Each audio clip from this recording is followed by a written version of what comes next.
नमस्ते दोस्तों, स्वागत है आपका कुछ बातें ऐसी भी में, एक पॉडकास्ट जहां मिलती है कहानियां जो अनटोल्ड है, कन्वर्सेशंस जो अनफिल्टर्ड है और थोड़ा सा इंस्पिरेशन। आज हम बात करेंगे मोना तन्ना की, एक ऐसी शख्सियत जो अपनी एक जिंदगी में कई जिंदगियां जी चुकी हैं। अपने पापा के गुजरने के बाद फैमिली की जिम्मेदारी उठाई, फाइब्रोमाइल्जिया और डिप्रेशन जैसी बीमारियों से लड़ी। एक फियरलेस टॉमबॉय से लेकर अपने पेंटिंग और डांस तक, एक सर्वाइवर बनने तक, मोना की कहानी सच में इंस्पायरिंग है। तो बने रहिए और सुनिए मोना की एक खास कहानी। ये है कुछ बातें ऐसी भी। Hi Mona, welcome to the show. Welcome to the show, Mona. Thank you, Renu and Honey. I'm glad that you have invited me here for the show. And I would like to tell you one thing, that you people are doing a really great job, because this is how I think you are bringing the stories of the, you can say, unheard stories of the women. हमारे जैसे लोगों के लिए जब हम सुनते हैं ना, तो बहुत अच्छा भी लगता है, एक मोटिवेशन मिलता है, कनेक्ट, और ऐसा लगता है कि अगर ये एक महिला है जो नॉर्मल है, I mean she is not कोई बिग सेलिब्रिटी और something, but if she can do then why can't we. So बहुत मोटिवेशन मिलता है उसे। Thank you, keep doing such great job. Thank you so much, you made our day. Thank you so much. Thank you Mona. चलिए अब शुरू से शुरू करते हैं। So Mona, you were quite a rebel as a kid, हाँ? इसको मार, उसको तोड़। So you broke a cycle once, and just because आपको पीछे बिठाता था वो साइकिल पे। Yes. So just tell us that story. Okay, actually क्या है ना हनी के बचपन से ना मेरे डैडी ने मुझे एज अ बॉय बड़ा किया है। सो वो टेंडेंसी बॉय वाली बहुत थी बचपन से ही, मतलब गली में क्रिकेट खेलना, बच्चों के साथ क्रिकेट में कोई गलत करे तो मारपीट करना, और फिर यस थोड़ी जिद्दी भी थी मैं। तो साइकिल पे स्कूल में जाते थे पहले हम, मैं, मेरी सिस्टर और वन ऑफ माय फ्रेंड। अभी उसमें ऐसा होता था कि उसने टर्न किए थे कि रोज एक बंदा आगे बैठेगा। अभी मेरा ऐसा था कि नहीं, मैं तो लीडर ना, एकदम से आगे तो मैं ही बैठूंगी। फिर भी 2-3 दिन चला लिया, सुन लिया उनका, फिर वो तो रोज का उनका नाटक चालू, मोना तू पीछे बैठ, मोना तू पीछे बैठ। मैंने कितनी बार बोला कि अंकल आपने लास्ट बोला था कि एक बार बैठने दो दूसरों को, बाकी तू ही बैठेगी। उस दिन पता नहीं क्या हुआ, स्कूल से नीचे उतरे जैसे उससे मुझे बोला ना, मोना तू आज पीछे बैठेगी, मुझे इतना गुस्सा है, मैंने उनकी साइकिल ही तोड़ डाली। एंड देन फिर वो तो गायब, और मेरी मम्मी परेशान कि साइकिल वाला लेने क्यों नहीं आ रहा है बच्चों को, क्योंकि 2-3 बार मम्मी को छोड़ने स्कूल आना पड़ा। एंड देन मैन वो उसके घर गई पूछने को, तो then she came to know that ओ मेरी बेटी ने तो कांड कर दिया है, उसकी साइकिल ही तोड़ दी है, वो बंदा आएगा। और झाड़ू वाली कहानी, oh that was the epic Honey. आज की तारीख में ना मेरे घर वाले मुझे ये बात से इतना चिढ़ाते हैं, वोंट बिलीव। क्योंकि क्या हुआ था एक बार, actually I love history over geography.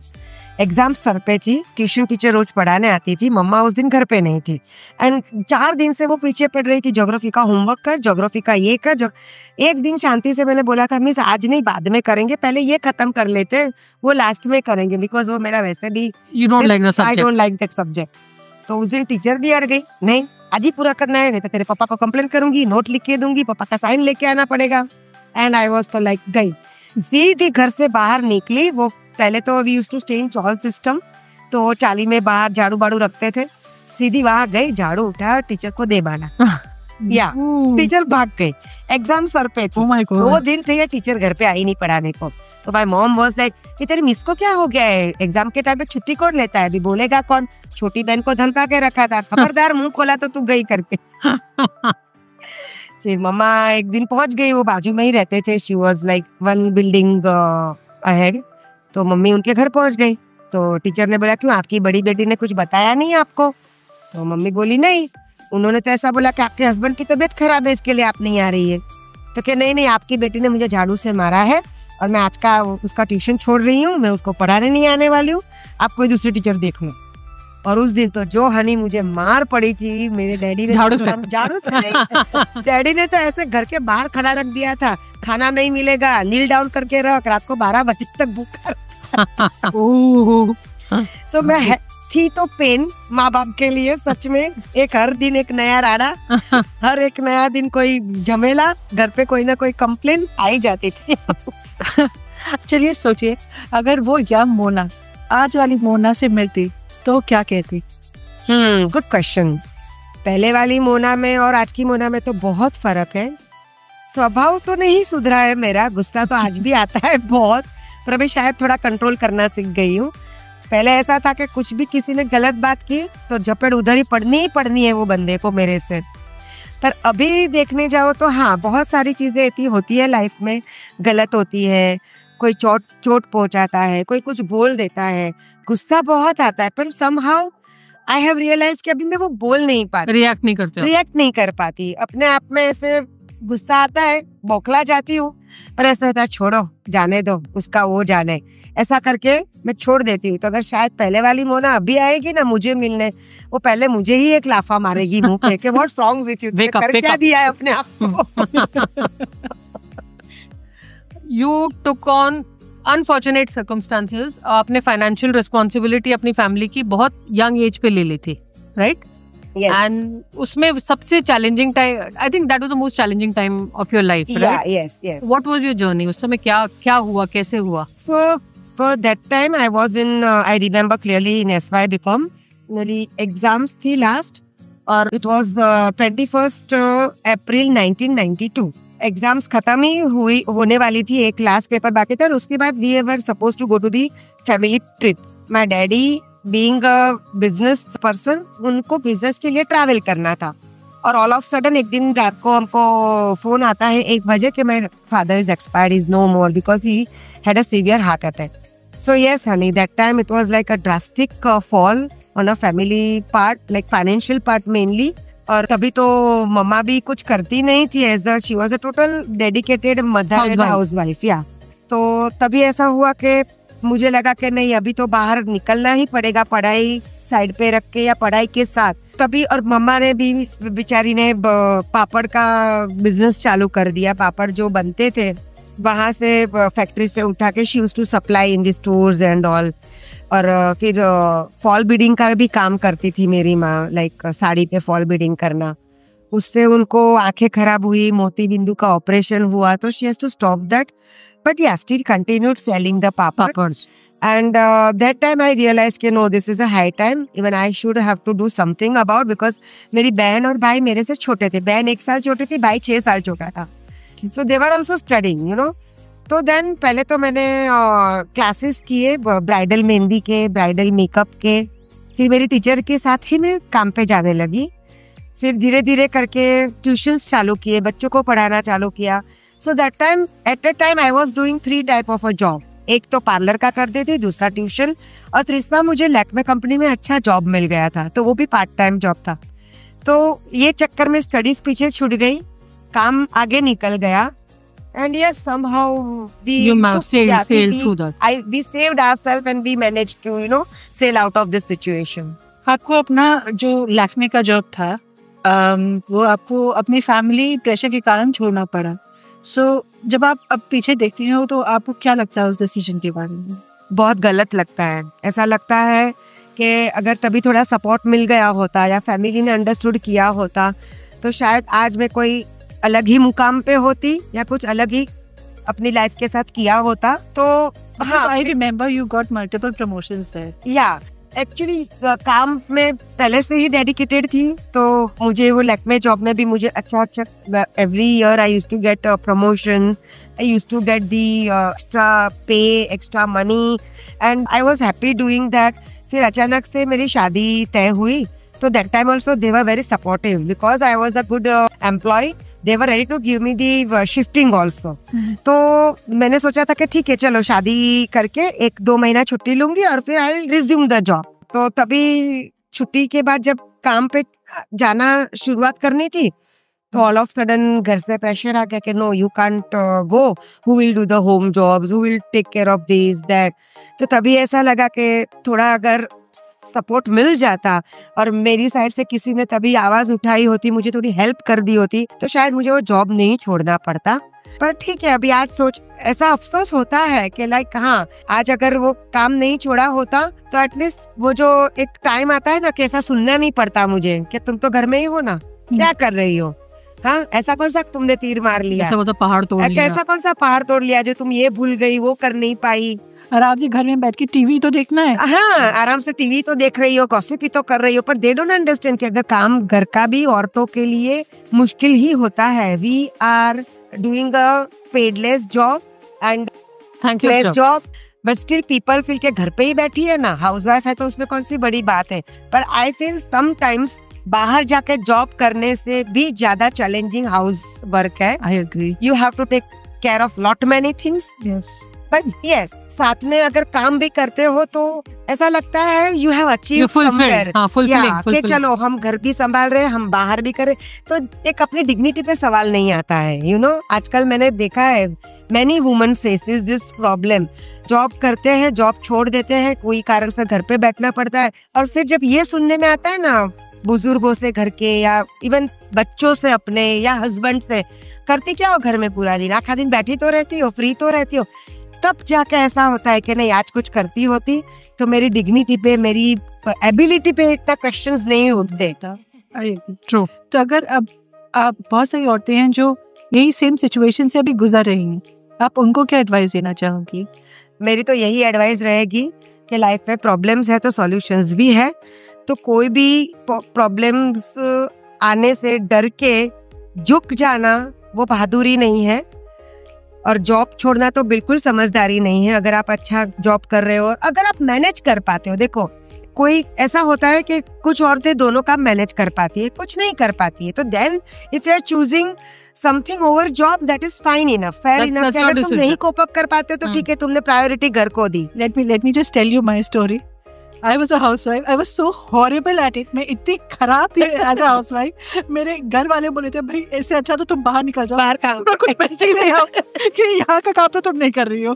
Exactly. तो my point is कि अगर अपनी चॉइस से तुम जॉब छोड़ के कॉम्प्रोमाइज कर रहे हो, घर पे बैठना पसंद कर रहे हो, परफेक्टली ऑल राइट, पर किसी प्रेशर में आके अगर छोड़ रहे हो तो प्लीज ये मत करना, बिकॉज कहीं ना कहीं लॉन्ग टर्म में ना वो एक बार वो दिमाग में, दिल में रिग्रेशन आ ही जाता है कि काश कभी मैंने स्ट्रॉन्ग रह के डिसीजन लिया होता, काश वो सॉल्यूशन का, वो प्रॉब्लम का मैंने सॉल्यूशन निकाल लिया होता तो आज मैं कहीं और होती। So you had a share of your health scares, हम सबको होते हैं, राइट?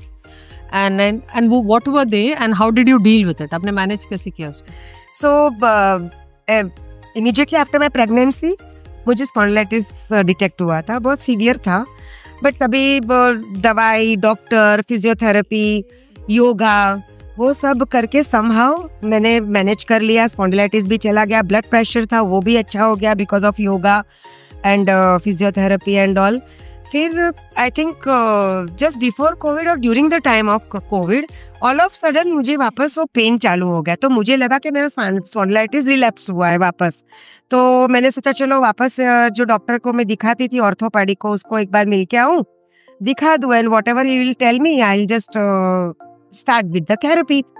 तो तब जाके डॉक्टर ने बोला कि ठीक है अभी आपको प्रॉब्लम है, स्पॉन्डिलाइटिस थोड़ा सीवियर हो गया है, तो there is not a permanent cure, but you can start with the physiotherapy. Don't stress out much, don't think much, हो जाएगा ठीक। तो मैंने बोला चलो ठीक है चालू करते हैं।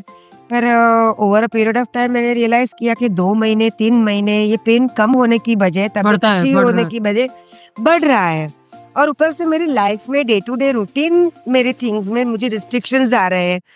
मेरे जो अच्छे जो चीजें थी जो मुझे करनी पसंद थी, basically honey knows me well that I am very outgoing person, social person, I love dancing, dressing up, हाँ, डांस करना, पबिंग करना, लेट नाइट्स, फ्रेंड्स के साथ सब मटर गश्ती करना, enjoying with you know outings and all, वो सब धीरे धीरे रिस्ट्रिक्ट होने लगे। I mean, मैं वो सब नहीं कर पा रही थी, तो मुझे लगा ये कुछ तो गड़बड़ है, this can't only be the spondylitis. Then one fine day I just went to my normal physician. So he suggested me to go to this rheumatologist specialist. They are mainly into the specialist in muscles and veins. वहाँ जाके पता चला कि I have a fibromyalgia disease. Oh, now this disease is this word first of all dictionary में ही नया था, पता ही नहीं में कितना स्कैरी लगता है। फाइब्रोमाइल्जिया, मुझे तो लगा पता नहीं कौन सी बड़ी बीमारी हो गई है मुझे, और मुझे तो इतना डर लगा, मैं तो गई अभी काम से, अभी तो जितना कर पा रही हूँ वो भी नहीं कर पा रूंगी, अरे बाप रे ये होगा वो होगा। I mean I started over thinking, पता नहीं था ना क्या है। डॉक्टर ने इतना बताया था कि fibromyalgia is something related with your brains, your nervous system, your stress related lifestyle, your overthinking और स्ट्रेस लेना, and again your muscle gets tightens, they don't get relax as a human, normal human being के जैसे relax होते, they don't get relax that. अभी उसका cure क्या है? तो डॉक्टर ने बोला no cure, only we can minimize your pain, और तुम रूटीन लाइफ थोड़ी स्ट्रिक्टली बट अच्छे से जी पाओ, थोड़े रिस्ट्रिक्शंस लाके हम उतना ही कर सकते हैं। तो मैंने बोला ठीक है, लेट्स स्टार्ट विथ एलोपैथी चालू की, और डॉक्टर ने पहला रिस्ट्रिक्शंस डाल दिया, no late nights, no outing, no dancing, no roaming, no travelling. और उस दिन जो मेरी मुझे जो स्ट्रेस हुआ है, मैंने बोला अरे बाप रे, मतलब ये तो मेरे को ऐसा कोई बोल रहा है कि तू जीना छोड़ दे। It was that situation for me. फिर बोला ठीक है चलो दवाई तो चालू करके देखते हैं। दवाई चालू की। Allopathy was so strong that पूरे दिन में ज़ोंट रहने लगी, पूरा दिन सोने लगी, घर के काम ठीक से नहीं हो रहे, याद नहीं हो रहा, याद शक्ति ऐसे आती है जाती है, भूल जाती हूँ, कुछ समझ में नहीं आता क्या मेरे साथ हो रहा है। और अकेले बैठे रोना, कभी रात को अकेले बेड पे सोते सोते I am just crying alone, depression, withdrawal symptoms, what all I have not gone through. ऐसे सुसाइडल थॉट्स भी की बार आए हैं कि ऐसी लाइफ से तो अच्छा है यार मैं मर ही जाऊं, क्योंकि इतने हेवी डोजेस दवाई के, ऊपर से ट्रैवलिंग करो तो भी इश्यूज होते थे। तभी मुझे बराबर से याद है, मैंने बोला 2 बार यही सिचुएशन में मैंने ट्रैवल भी किया है, लंदन 2 बार गई हूँ, दुबई गई हूँ। पर तभी ऐसा था कि यस, यहाँ ज्यादा बीमार रहती थी, बाहर निकलती थी तो अच्छी हो जाती थी, मतलब दवाई के डोजेस कम हो जाते थे। तो मुझे रियलाइज हुआ कि दिस इज जस्ट बिकॉज कि मैं यहाँ अपनी नॉर्मल लाइफ में, obviously every person goes through this, it's very genuine and normal कि जब तुम एक रूटीन लाइफ में होते हो, lot of stress you have, social कभी स्ट्रेस होता है, कभी फैमिली स्ट्रेस होता है, कभी रिलेटिव्स का स्ट्रेस, कभी बच्चों का स्ट्रेस। तो वो स्ट्रेस तुम कितना दूर रख पाओगे अपने आप से? यू नो, पॉसिबल ही नहीं है कि तुम उससे दूर रह के अपनी नॉर्मल लाइफ जियो, तो होना ही है। तो मैंने रियलाइज किया कि चलो, मैं ट्रैवलिंग नहीं कर पाती थी, दिक्कत होती थी, पर was much better than when I was in Mumbai.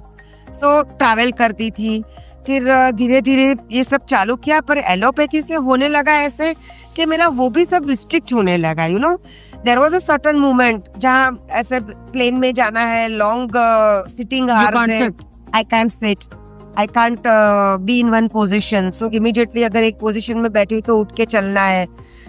2 साल पहले हम लोग ने, फ्रेंड्स ने, एक पिलग्रिमेज ट्रिप प्लान की थी। तो ऐसा सब होने की वजह से ऐसा होता था कि लाइक रूटीन लाइफ में प्रॉब्लम होने लगे, एंड देन आई रियलाइज्ड कि ये नहीं चलेगा ऐसे।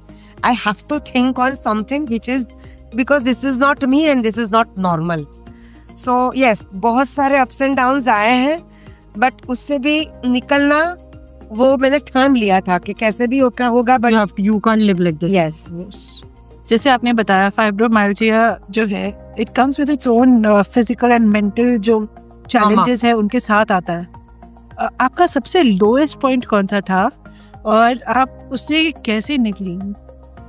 हाँ, lowest point I will tell you कि ये सब चल ही रहा था, जैसे I told you earlier also कि रिस्ट्रिक्शंस आ गए थे, घूमना फिरना बंद हो गया था, डांस बंद हो गया था। तभी भी मैं ऐसा करती थी कि दवाई लेती थी पर डांस करती थी। ऐसा होता था कि नहीं भाड़ में जाए, कुछ भी हो जाएगा, मैं दवाई लेके भी पर मैं डांस नहीं छोड़ूंगी। ऐसा तभी भी ऐसा लगा था कि चलो, कभी मन किया तो बाहर जाके पबिंग किया, फ्रेंडों के साथ खूब नाच लिया, आके गोली खा ली पटाख से, वो जो डॉक्टर ने SOS दी थी कि चलो गोली खा के सो जाओ, जो होगा कल देखा जाएगा, पर डांस तो करना है। तभी भी मुझे उतना लो गिव अप एटीट्यूड इसको बोलते हैं। डांस तो करना ही है, डांस तो करना है, वो तो मैंने छोड़ा नहीं है और कभी भी शायद छोड़ूंगी नहीं लाइफ में। तो तभी भी मुझे उतना नहीं लो फील हुआ था। somehow I have mentally treated my mind that way, मतलब स्ट्रॉन्ग बनाया था अपने दिमाग को ये सोच के कि मोना कुछ भी हो जाए, अभी ये तो डॉक्टर ने बोल ही दिया है कि अभी जब तक जियोगी ये बीमारी रहनी है, अभी वो बीमारी में मैं बेहतर कैसे जीऊं, वो मेरे को सोचना था। तो मैंने मेरे माइंड को ट्रेन किया था, कुछ भी हो जाए ये सब तो करना है, दवाई खानी है। तो तभी मुझे इतना लो फील नहीं हुआ था। पर क्या हुआ, 2 साल पहले सबसे ज्यादा लो फील मुझे तब हुआ कि मैं फ्रेंड्स के साथ मैंने एक पिलग्रिमेज ट्रिप प्लान की थी और हम सब फ्रेंड्स जाने वाले थे। तो जाते ही पता नहीं क्या हुआ, I was all fine when I was travelling. हम जैसे ही वो डेस्टिनेशन पे पहुंचे और सुबह सुबह all of sudden the pain aggravated, इतना दर्द होने लगा, पैर हाथ सब जकड़ गए, मूवमेंट बंद, चलने में तकलीफ हो रही है. So that time I must tell you, Honey and Renu, in that way I am very lucky that I have a very lovely bunch of friends. They are very caring and loving and they all have one special kind of, सबको अलग अलग मेरे लिए love है, connection है, feelings है, emotions है. So उनकी वजह से I could complete that trip. नहीं तो मुझे तब भी that was a time when you asked मुझे सबसे लो कब लगा था, that was a time I felt सबसे लो, सबसे मजबूर और helpless कि यार इतना क्या, मतलब कि मुझे मेरी दोस्त लोग सब मंदिर में भी लेके जा रहे तो हाथ पकड़ के मेरे सपोर्ट को मुझे सपोर्ट दे रहे, उनके सपोर्ट के साथ मैं चल रही हूँ, दर्शन कर रही हूँ, मैं सपोर्ट के बिना वॉक नहीं कर पा रही हूँ. तभी सबसे ज्यादा मुझको इतनी डिपेंडेंट तो मैं कभी नहीं थी मेरी लाइफ में. इतने अप्स एंड डाउन्स देखे हैं, इतने लोज देखे हैं सब. You've been very brave. Yeah, I have never, मतलब हमेशा हंस के फेस किया, ठीक है ना, है तो है, देखेंगे कल का कल देखेंगे, आज जो आया उसको नहीं. ऑलवेज बचपन से यही एटीट्यूड रहा है और कभी इतना मैंने लो फील, हेल्पलेस फील नहीं किया था. जब उस टाइम मैंने किया, मुझे ऐसा लगा अरे यार मेरी वजह से मेरे फ्रेंड्स जो इतने अच्छे से पिकनिक करने आए, एंजॉय करने ट्रिप में है, और सबको मेरी वजह से रुकावट हो रही है. नो डाउट किसी ने मुंह पे भी क्या कभी ऐसे फेस से भी जताया नहीं है कि वो लोग को तकलीफ हो रही है मेरी वजह से. They were all lovingly taking care of me, my comfort, my area of ease, सब उन्होंने बहुत ध्यान रखा. पर वो मुझे खटक गया कि यार क्या, मतलब मैं कितनी हेल्पलेस हो गई हूँ कि मेरी वजह से दूसरों की भी ट्रिप खराब हो रही है. And that was the lowest ever time of my life which I felt के. And how did your family and friends actually react जब पता चला आपकी फैमिली को, क्या रिएक्शन था? And how did they really support you? I mean अपने अपने तरह से सपोर्ट कर पाते हैं, everybody can't go throughout, but कैसे किया? तो when it comes to family, जैसे मेरे हस्बैंड मेरे सब चेकअप्स में साथ में ही आए थे, तो 2-3 बार ऐसा था कि वो नहीं भी आ पाए थे, मैं अकेली गई थी. एक बार मेरी एक फ्रेंड आई थी मेरे साथ. पर जब पता चला तो सबसे ज्यादा सपोर्ट हस्बैंड का ही रहा. My husband touch wood is very supportive, very loving and caring. तो उन्होंने ऐसे ही कि Mona don't worry, is out, pressure मत ले, टेंशन मत ले और ज्यादा सोच मत, जो होगा देख लेंगे. अभी पता है कि बीमारी जाने नहीं वाली है, तो हमें ये सोचना है कि हम इसको टैकल कैसे करें और कैसे हैप्पीली करें. तो तू स्ट्रेस बिल्कुल मत ले, थोड़ा टाइम है, थोड़ा स्लो डाउन हो जाए. ऐसा नहीं बोल रहा हूँ मैं तुझे कि सब तू हमेशा के लिए बंद कर दे, जो तुझे पसंद है चीजें थोड़ी स्लो कर, अभी 2 महीने 3 महीने पहले देख. So he was very supportive, my son was supportive. ऐसे कभी कई दिन होते थे कि किचन में नहीं जा पाती थी, रोटी नहीं बेल पाती थी, खाना नहीं पकाने पाती थी. तो माय हस्बैंड, क्या फर्क पड़ता है बोले, चिल, डोंट वरी, बाहर से मंगा लेंगे. ऐसा कौन सा कि हम बाहर का खाना बिल्कुल खाते ही नहीं है. We go so much outing, restaurant, friends, family, सब रहता ही हमारा, वो तो चलता ही रहता है. तो कि एक दिन और बाहर का खा लिया तो क्या हुआ, एक दिन काम घर का नहीं हुआ तो क्या हुआ, एक दिन अगर तूने घर ठीक नहीं किया तो क्या इश्यू, पता गई ना. ऐसे तू चिल कर, तुझे जो अच्छा लगता है, घर पे टीवी देखना है. I mean he was very supportive, likewise my son was very supportive. And I must tell you कि I am blessed in that way, honey, touchwood. My full friends, my friend circle जो मेरा core group है, they were also very very supportive. I mean मेरा ध्यान रखना, मेरी comfort का ध्यान रखना. हम अगर ट्रैवल कर रहे, कहीं बाहर जा रहे, तो सब चीज़ का, छोटी छोटी चीज़ का, बोले मोना को कहाँ बैठना अच्छा पड़ेगा, कहाँ सोना अच्छा पड़ेगा, वो कहाँ से चलेगी तो ठीक है. अच्छा गाड़ी में जा रहे तो गाड़ी में कौन सी जगह में कहाँ बैठेगी तो she is comfortable. And again 1-2 दिन नहीं हुआ तो फ्रेंड्स का कॉल आना, मेरी खबर पूछना. अगर मेरा मन नहीं है तो मुझे खींच के बाहर लेके जाना कि चल आज कॉफी शॉप जाते हैं, आज घूमने जाते हैं, आज शॉपिंग कर लेते हैं. That's how you keep afloat. तो फ्रेंड का सपोर्ट भी बहुत जरूरी भी होता है और बहुत अच्छा भी था. मतलब कभी कभी तो ऐसा होता था, कभी कोई पॉइंट पे कि मेरा आवाज थोड़ा भी नरम होता था तो माय फ्रेंड, नहीं क्या हुआ है मोना, तू लो साउंड कर रही है, कुछ है तो दिमाग में मत रख, कुछ तू ज्यादा स्ट्रेस करके सोच मत, उल्टी कर दे, हमको बोल दे तो तेरे दिमाग से निकल जाएगा, हमको सुना दे जो भी तेरी तकलीफ है. So this is how my family and friend help me a lot. Very nice. homeopathy आपका पूरा journey में it has actually helped you a lot at the end. How life has changed since the time you've actually started this treatment? Yeah, life has changed a lot. मतलब allopathy से side effects भी बहुत होते थे, जैसे कि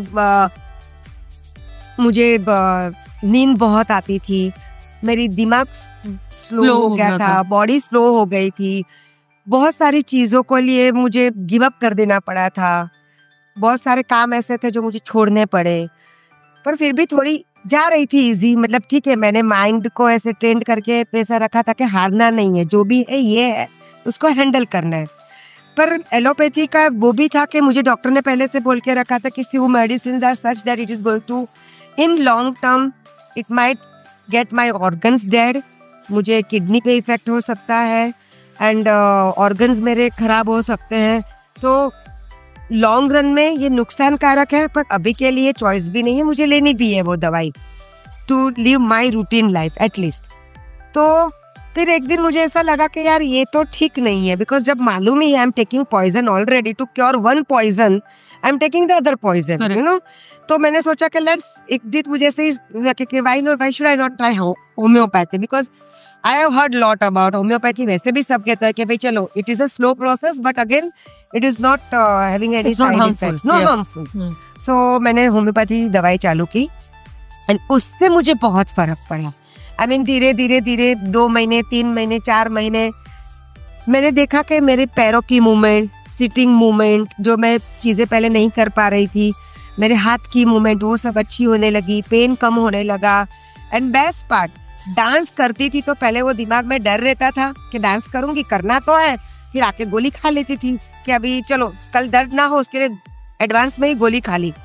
homeopathy से ये फर्क पड़ा कि यस, डांस करती थी, दिल खोल के करती थी, बिना डरे करती थी, और घर पे आके वो भी टेंशन नहीं था कि गोली खानी पड़ेगी. So this is how homeopathy has helped me a lot. और पहले तो सबसे ज्यादा फर्क ये पड़ा कि होम्योपैथी लेने के 3 महीने में ही मेरा वो डिजीनेस, ड्राउजीनेस, वो सब बंद हो गया. दिमाग जो एकदम से भूल जाती थी चीजें, स्लो हो गया था, सुन हो गया था एकदम, पर पता ही नहीं चलता था मैं क्या कर रही हूँ, वो सब ठीक होने लगा. मेरे मूड स्विंग्स अच्छे होने लगे. आई स्टार्टेड, यू नो, पहले तो ऐसा था कि I usually used to ignore people, talking to them, meeting them, and generally I am not that personality. Yes. Again ये होने से एक पॉजिटिव ये चेंज आया कि yes, I started loving and talking to people. सामने से कॉल करने लगी, लोगों से प्लान बनाने लगी, मिलने लगी वापस. आई वॉज हैप्पी दैट मेरी routine life, welcome to the world. या वेलकम टू द वर्ल्ड, ऐसा ही हो गया था, welcome to the world. Again dancing, pubbing, late nights. Oh wow, I was so happy that all again started. Good. So now our favorite topic, right? Yes. Travel.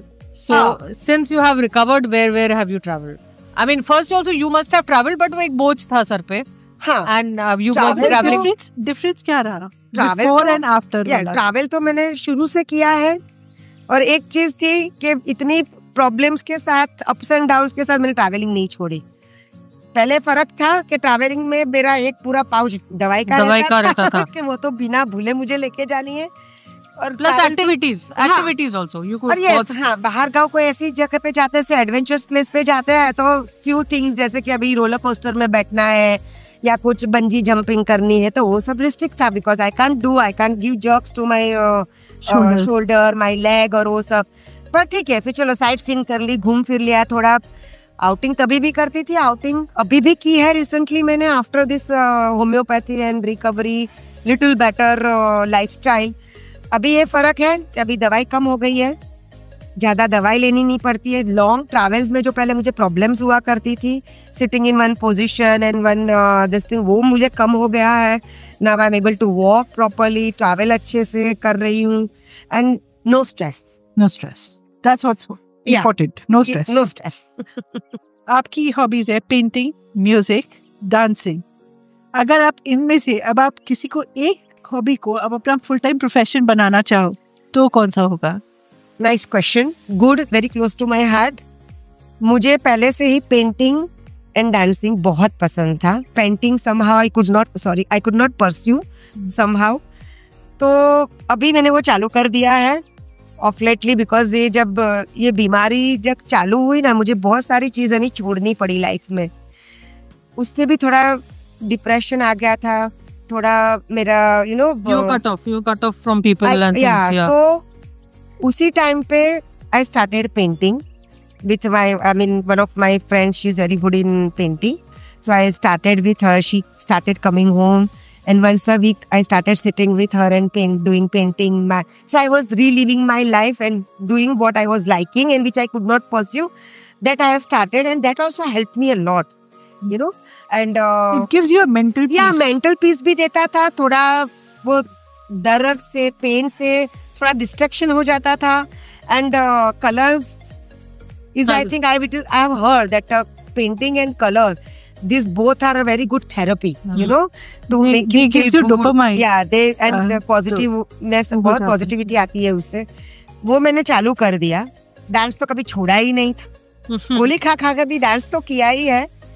तो मैं तो यहाँ तक सुना है कि आप लोगों की गरबा, वो शादी के वो उसमें बारात में डांस किए थे. दैट तो मतलब ऐसा था ना रेनू कि इतना आज की तारीख में आप इधर अभी बजाओगे ना म्यूजिक, मैं आज भी डांस करने लगूंगी. म्यूजिक बजा नहीं, मेरे कान ने सुना नहीं और मेरे पैर चले थिरकने दौड़ने. कभी कभी तो दोस्तों को भी पकड़ के बिठाना पड़ता था कि पागल है क्या डांस करती है.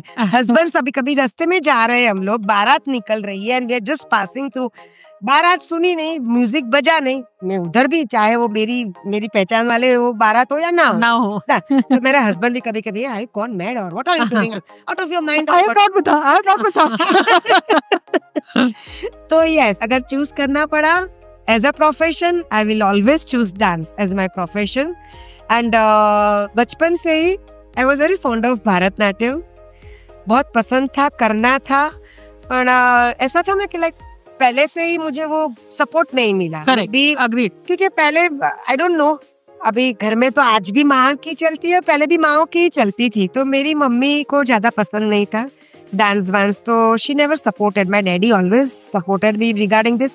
पर जैसे माँ की चलती है ऐसे हम बोलते ना, तो माँ का ही रूल था. तो समय ऐसा था अभी, तो they wouldn't very easily let you start dancing. Dance was not allowed, तो मम्मी को पसंद नहीं था तो छोड़ना पड़ा.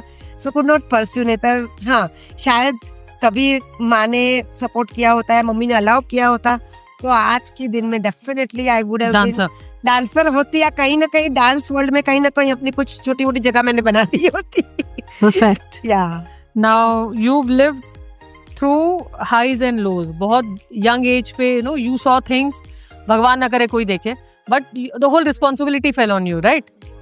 You must be what, 16 or 17 you must have been when... I was 19. 19, right? So बहुत young age पे you started. So now what is the philosophy of life you live with, So simple फंडा है. This is what I have been lived so far. ज्यादा सोचो मत. And जब जो होना है वो तो होके ही रहेगा. Correct. So you have to be very courageous and very brave taking any kind of decision. You have to be very strong headed. और लाइफ में जब जो मुसीबत आती है उसके सॉल्यूशंस भी होते हैं. It's only that you have to find out. So just don't give up. Low feel मत करो, गिव अप मत करो, कोई भी चीज के लिए फाइट करो और सॉल्यूशंस अपने आप मिल ही जाते हैं. सो मेरा तो यही फंडा है, कल का कल देखा जाएगा. अगर जीना है आज में के सरा सरा. Perfect. On this note, thank you so much, Mona. Thank you, Mona. It was really amazing. You were an really absolute beautiful guest. Thank you so much, Hani and Renu, for calling me and hearing out my story. And yes, might help others also who must be going through major with a disease, which is said by doctor it is incurable. Correct. I think I'm wishing that लोगों को कुछ keep hope. Keep hope. Yeah, that is the main. Keep hope. Don't lose. Correct. And fight. That's nice. Thank you so much. Thank you so much, Mona. Thank you. ये थी मोना तन्ना की कहानी, जो दिखाती है कि हिम्मत और जज्बा हर मुश्किल को पार कर सकता है. अगर आपके पास भी कोई ऐसी कहानी है जो आप शेयर करना चाहते हैं, तो हमें लिखिए बातें ऐसी भी @gmail.com पर, या DM करिए Instagram पर @batein-aisi-bhi. Instagram पर हमें फॉलो करना मत भूलिएगा. और याद रहे, हमारा नया एपिसोड हर सैटरडे रिलीज होता है.